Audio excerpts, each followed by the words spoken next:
শিরিনের চক্রান্তে পারুলকে ন্যাড়াগোয়ালে পাঠিয়ে দিল দাদু।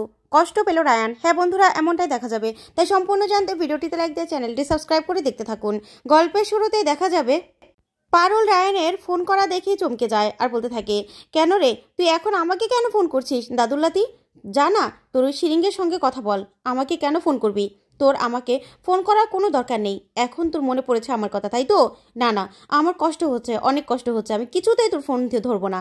এই বলে পারুল কষ্ট পেতে থাকলে তখনই সেই গুন্ডাগুলো এসে পারুলের ফোনটা কেড়ে নিয়ে যায়। তখনই পারুল ওদের পিছন পিছন দৌড়াতে থাকে আর বলতে থাকে, আমার ফোনটা দে, আমার ফোনটা দে। এই বলে চিৎকার করতে থাকে, দৌড়াতে থাকে। অন্যদিকে দেখা যাবে শিরিন রায়ানকে ফোন করে বলতে থাকে, কিরে রায়ান, আমার তো তোর কথা খুব মনে পড়ছে, তোকে ছাড়া তো আমার থাকতে ভালোই লাগছে না।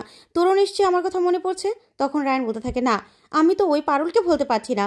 তখন শিরিন রেগে যায়, বলতে থাকে, কি আমি আমি তোকে আমার কথা বলছি আর তুই পারুলকে বলতে পারছিস না বলছিস? তখনই রায়ান বলতে থাকে, কি করবো বলতো? ওই জন্তুটা কখন কলেজ থেকে বেরিয়েছে কিন্তু এখনো বাড়িতে ফিরেনি। তুই জানিস না আমাদের বাড়িতে মেয়েরা রাত করে বাইরে থাকে না?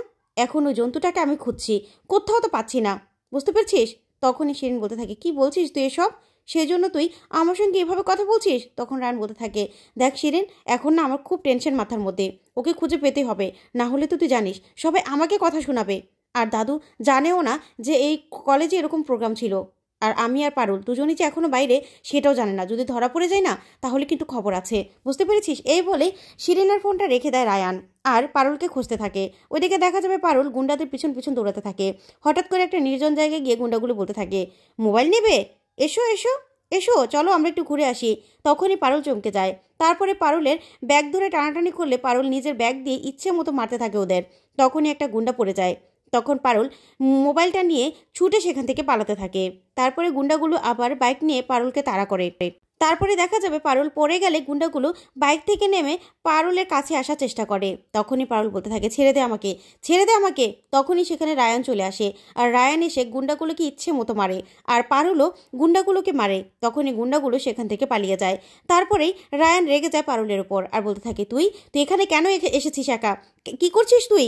তোর নিজের একটা সর্বনাশ না করলে চলছিল না, তাই না? তখনই পারুল বলতে থাকে, তোর কি তাতে? তোর কি? আমি একা এসেছি, আমি একাই যেতে পারবো। আর আমার নিজের সুরক্ষা না আমি নিজে দিতে পারি, বুঝতে পেরেছিস? তখনই রায়ান বলতে থাকে, হ্যাঁ দেখলাম তো তার নমুনা। আমি তোকে বাঁচালাম আর তুই কি না আমাকে এসব কথা বলছিস, অপদার্থ একটা। তখনই পারুল বলতে থাকে, আমার জন্য তোর কিসের চিন্তা? হ্যাঁ, আমার জন্য কিসের চিন্তা? খুব তো একজনের সঙ্গে রিলেশনশিপে আছিস, যা না তার সঙ্গে কথা বল গিয়ে, আমার কাছে কেন এসেছিস? তখনই রায়ান বলতে থাকে, তুই ভুল ভাবছিস, আমি কোনো রিলেশনশিপ করিনি, বুঝতে পেরেছিস? তখন পারুল বলতে থাকে, কেন? তোরা যে দুজন বললি তোরা নতুন একটা রিলেশনশিপে আছিস। তখনই রায়ান বলতে থাকে, শোন, এটা না সিচুয়েশনশিপ, এটা রিলেশনশিপ নয়। তখন পারুল বলতে থাকে, কি? এটা আবার কি? তখন রায়ান বলতে থাকে, ওপেন রিলেশনশিপ।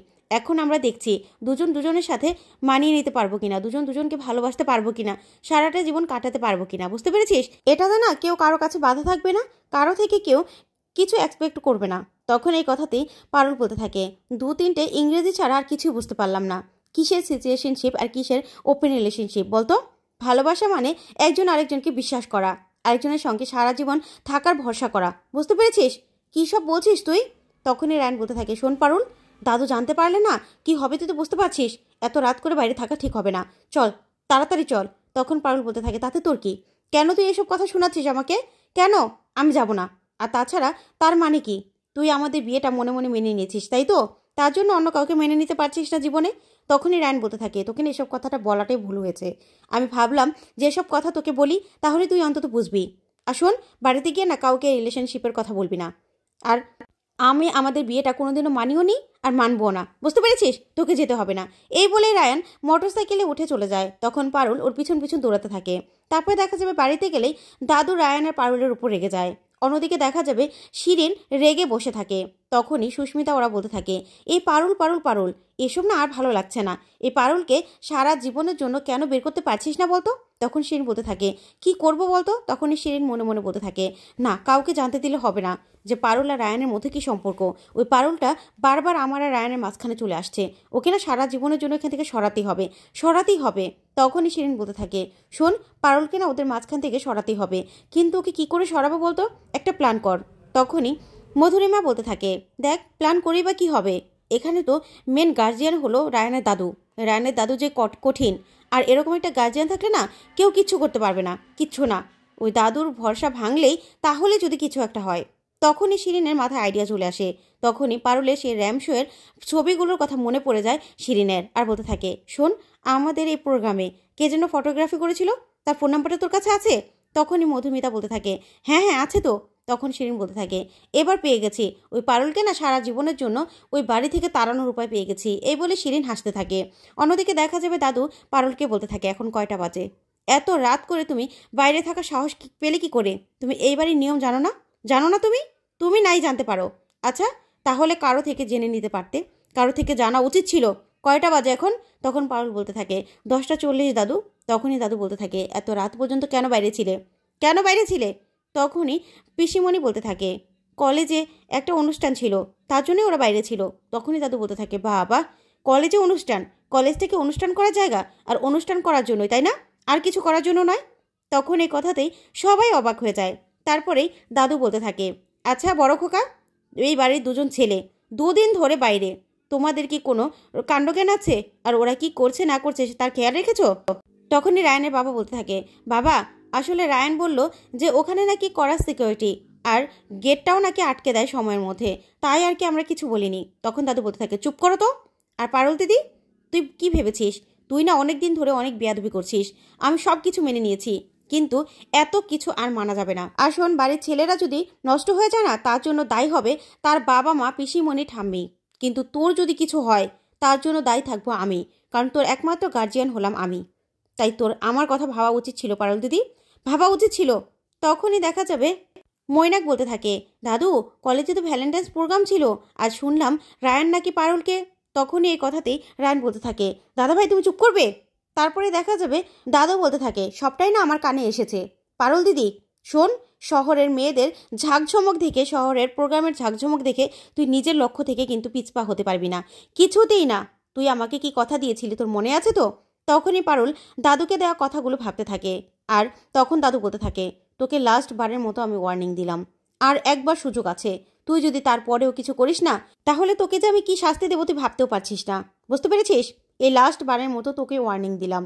তখন এই কথা শুনে পারুল খুব ভয় পেয়ে যায়। তখন পারুল মনে মনে বলতে থাকে, একটা দিন সবে মাত্র একটু দেরি করে এসেছি, তাতেই এমন? আর যদি দাদু জানতে পারে যে ওরকম কায়দাবাজি ড্রেস পরে আমি র্যাম্পে হেঁটেছি, তাহলে তো আমাকে দাদু মেরেই ফেলবে।